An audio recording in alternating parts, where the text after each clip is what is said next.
여러분 안녕하십니까? 오늘도 주님의 은혜 아래 복된 하루 되시기를 축원합니다. 오늘 다니엘 강해는 다니엘서 11장 8번째 강의로 언약을 배반한 자라는 주제입니다. 다니엘 11장 23절 그와 약조한 후에 그는 거짓을 행하여 올라올 것이요 적은 백성을 거느리고 강하게 될 것이며 다니엘 11장에서 북방 왕은 거룩한 땅 팔레스틴의 북쪽을 지배한 세력의 왕인 사탄입니다. 여러 나라와 왕들이 세력의 바통을 이어받았지만 그 뒤에서 조종한 실권자는 사탄입니다. 남방왕 역시 팔레스틴 남쪽 이집트를 지배한 악한 세력이며 북방왕과 남방왕은 번갈아 서로 다투면서 하나님의 백성을 핍박하여 진멸하려 했고 그분의 사업을 방해하였습니다. 누가복음 23장 12절에 마치 헤롯과 빌라도가 서로 원수였지만 예수를 재판하면서 서로 친구가 된 것과 같이 하나님의 일을 막는 데는 하나가 된 것입니다. 북방 왕의 계보는 드디어 로마의 콘스탄틴 황제로 옮겨지게 됩니다. 그는 주후 330년 그 모든 보좌를 로마 교회의 감독에게 넘겨주고 터키의 이스탄불로 수도를 옮겨 감으로 동로마가 되었고 서로마는 명맥만 유지하다가 476년에 멸망합니다. 그래서 로마 교회의 감독이 교황이 되어 유럽의 실질적 황제가 됩니다. 이후 마지막 때까지 북방왕은 종교와 정치의 연합 세력인 교황권을 가리키게 됩니다. 또 영화로운 땅 곧 이스라엘도 예수 그리스도를 거절하고 십자가에 죽으시게 함으로 택한 백성의 자격을 상실하여 70년 멸망했기 때문에 그 이후에는 하나님의 성도들과 참교회를 가리키게 됩니다. 이 땅의 성소는 그림자 역할을 끝냈고 이후에는 하늘 성소에서 봉사하시는 그리스도의 대제사장 직분과 그분의 성도들을 가리키는 것입니다. 다니엘 11장 23절 그와 약조한 후에 곧 언약의 왕 곧 예수 그리스도와 언약을 맺고 그분의 자녀가 되었던 자가 변질되어 거짓을 행하여 올라올 것이라. 곧 변질된 기독교, 곧 로마 가톨릭 교황권이 새로운 북방왕이 되어 함께 신앙했던 성도들을 이단이라며 핍박하기 시작했습니다. 그는 작은 뿔로 상징되었듯이 적은 백성을 거느리고 강하게 될 것이며 다니엘 8장 9절에는 작은 뿔이 영화로운 땅에까지 힘이 커졌다고 예언되어 있습니다. 다니엘 11장 24절로 29절은 교황권이 일으킨 십자군 전쟁을 설명하고 있습니다. 이집트와 중동 지방을 점령한 신흥 종교 이슬람 세력이 남방왕으로 묘사되어 있으며 북방왕인 교황권은 평안한 때에 평지풍파를 일으켜 성지를 이슬람 손에서 해방한다는 명목으로 200여 년간 8차례에 걸쳐 십자군 전쟁을 일으켰으나 결국 실패하고 말았습니다. 도덕적으로나 영적으로 바른 결정이라 할 수 없었습니다.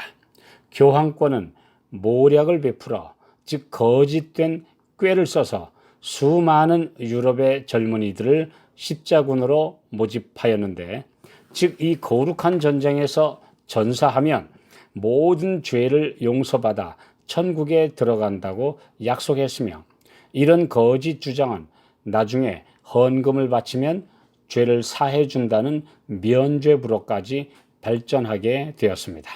거짓은 점점 더 커지게 되어 있는 법이어서 중세 교회는 모든 살아있는 사람들과 죽은 자의 영혼들까지 천국과 지옥에 보낼 수 있다는 무소불위의 권세를 휘두른 것입니다. 이 전쟁은 회를 거듭하면서 추악한 탐욕으로 물든 전쟁으로 변하여 무역 상인들과 결탁하여 재물 얻을 기회로 여기게 되었고 무지막지한 살육과 강탈이 자행되었습니다.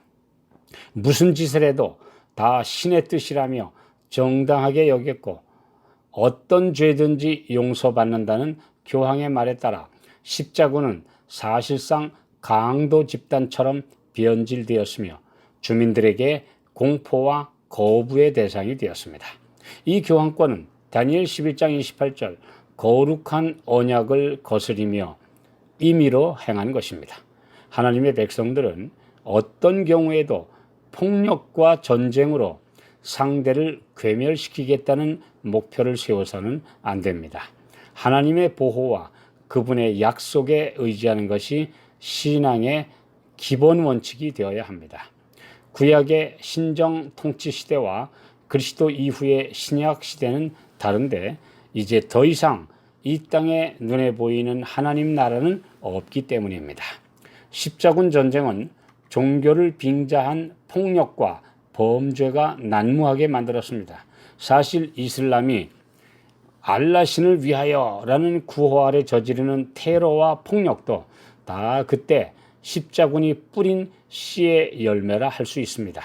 십자군이 한 짓을 보고 닮은 것이라 할 수 있습니다. 사탄은 그의 일중대와 이중대를 이용해 무지한 민중을 악의 포로로 삼았습니다. 이런 악의 행태는 오늘날에도 여전히 자행되고 있습니다. 다니엘 11장 30절 그가 낙심하고 돌아가며 거룩한 언약을 한하고 임의로 행하며 돌아가서는 거룩한 언약을 배반하는 자를 중히 여길 것이며 북방왕 곧 교황권이 하나님의 언약을 파괴한 세 단계가 묘사되어 있습니다. 첫째 28절 거룩한 언약을 거스리며 30절 거룩한 언약을 한하고 킹 제임스 역에는 거룩한 언약을 대항하여 분노하며 라고 번역되어 있습니다. 세 번째 거룩한 언약을 배반하는 자를 중히 여길 것이며 킹 제임스 역에는 거룩한 언약을 버린 자들과 더불어 이해를 도모하리라 라고 말했는데요. 하나님의 거룩한 언약은 십계명입니다. 배도한 교회는 먼저 하나님의 거룩한 율법을 거스리며 법을 범하는 것을 두려워하지 않습니다. 두 번째, 그 다음은 그분의 법이 원칙을 제시하고 범죄를 책망하기 때문에 증오하고 원한을 품습니다.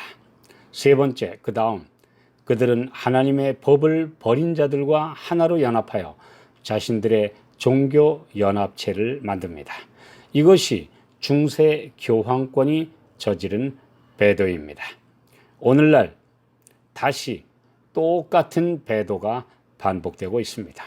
WCC 종교연합운동은 배도의 절정을 이루는 때이며 하나님의 십계명을 버리고 교황의 발 아래 하나가 되어 연합하는 거대한 배도의 주체가 되고 있습니다.